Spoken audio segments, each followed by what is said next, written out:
అయితే మా పట్టుకోలేము. మేము ఎప్పుడు అటు వెనకాల కూర్చొని మ్యూజిక్ ఇచ్చేవాళ్ళం.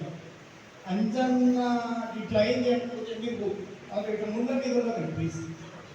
అంజన్న ఇట్లా అయింది అంటే నిజంగా నేను ఎంత బిజీ ఉన్నా కూడా నా మనసు ఇట్లా తట్టుకోలేదు.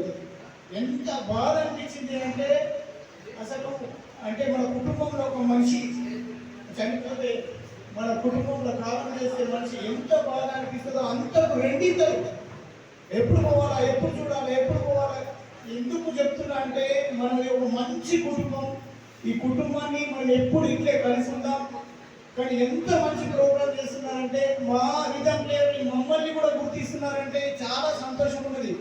ఎంత కష్టపడతామో అనేది మాకు కష్టపడే వాళ్ళకి తెలుస్తుంది.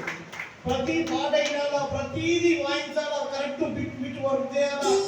ఏదైనా మీరందరూ మీ సింగర్లందరికీ కళాకారులందరికీ పాదాభివందనాలు తెలుపుతున్నా. అంజన్న గురించి ఎంత చెప్పినా తక్కువే. నాకు చాలా ఎంకరేజ్ చేసిండు.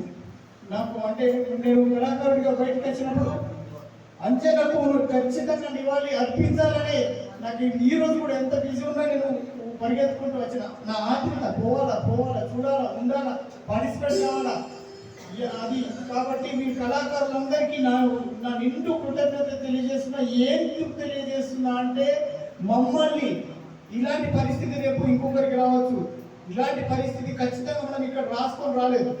కాబట్టి ఈ పరిస్థితి ఎదురైతే మనమందరం కలిసికట్టుగా మీరందరూ మాయపడి ఉండి మేమంతా జూనియర్స్ చిన్నప్పటి నుంచి మీరంతా సీనియర్లు కాబట్టి మీ పెద్దలందరూ గమనించి అందరినీ కలుపుకొని ఈ విధంగానే ముందరికి సాగాలని నేను కోరుకుంటున్నాను. Thank you very much.